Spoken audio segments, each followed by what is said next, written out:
নমস্কার। আপনার কি কানে ভোঁ শব্দ হচ্ছে, সাথে কানেও কি কম শুনছেন? এটা অবহেলা করবেন না। অবহেলা করলে সামনে বড় বিপদ হতে পারে। তাই আপনাকে জানিয়ে রাখি, কানে যদি এই রকম শব্দ হয়, এটা আমাদের চিকিৎসা বিজ্ঞানে বলা হয় টিনিটাস। আমাদের এই রোগটি হলে কি হবে? এই রোগটি হলে কানের মধ্যে ব্যথা হবে, ইনফেকশন হবে কানের মধ্যে। এটা হয় কেন? এটা হয় মূলত হচ্ছে কানে যদি ময়লা জমে, ইনফেকশন হয়, সর্দি, দীর্ঘদিনের সর্দি যাদের থাকে, অথবা কানের যদি নার্ভের সমস্যা হয়, তাহলে এই রকম কানের মধ্যে ভো ভো বা শো শো শব্দ হবে এবং কানেও ব্যথা হতে পারে, কখনো কখনো মাথাও ঘুরতে পারে। তা এই যে কী কী লক্ষণ দেখা দেবে এই টিনিটাস হলে? কানে ব্যথা হবে, ভো ভো শব্দ হবে, ঝিঝি হবে, কান বন্ধ মানে তালা লাগার মতো হয়ে থাকবে, কানে কম শুনবেন এবং মাথা ঘুরবে। তা এই রকম হলে আপনি কি কি করবেন না? নিজে নিজে কখনো বার্ডস দিয়ে অথবা যে কোনো কাগজ দিয়ে হোক বা কিছু দিয়ে কান খুঁচাবেন না।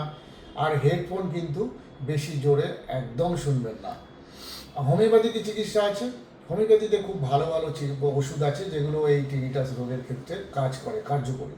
আমরা মূলত যে ওষুধগুলো দিই সেগুলো হচ্ছে ক্যালিমিওর 6X।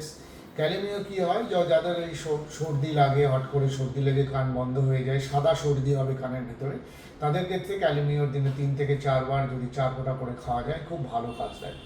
চেনোবোডিয়াম আমরা দিই, চেনোবোডিয়াম 30, যারা কানে কম শোনে, একটুখানি এই সর্দি লাগার জন্য, কানে কম শোনার ক্ষেত্রে এবং কানেও যদি শব্দ হয় হালকা, তাহলে কিন্তু চেনোবোডিয়াম 30 খুব ভালো কাজ করে। দিনে 3 থেকে 4 বার 2 থেকে 3 ফোঁটা দেবেন, খুব ভালো কাজ করে।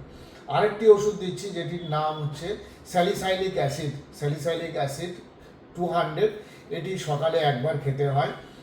যাদের কানের মধ্যে ভো ভো ঝিঝি শব্দ এবং যাদের সবসময় এই জন্য জীবন অতুষ্ট, মানে সব সময় এটা হচ্ছে, যার জন্য ঘুম ঠিক মতো হচ্ছে না, এটা বিরক্তিভাব, তাদের এই স্যালিসাইলিক 200 যদি অ্যাসিড 200 দেওয়া যায় খুব ভালো কাজ করে। আর কানে যদি কখনো হঠাৎ করে যদি অসহ্য ব্যথা যন্ত্রণা হয় এবং যদি বিরক্তি বোধ হয়, রাগ, তাহলে ক্যামোমিলা 30 খুব ভালো কাজ করে। দিনে 3 থেকে 4 বার আধ ঘন্টা 1 ঘন্টা বাদে বাদে যদি দেন, তাহলে তুরন্ত আপনার ব্যথাটা কমে যাবে। এই ভিডিওটি যদি আপনার ভালো লাগে প্রচুর শেয়ার করুন। হয়তো আপনার এই ভিডিও শেয়ারের মাধ্যমে কোনো একজনের শ্রবণ শক্তিও ফিরে আসতে পারে। নমস্কার।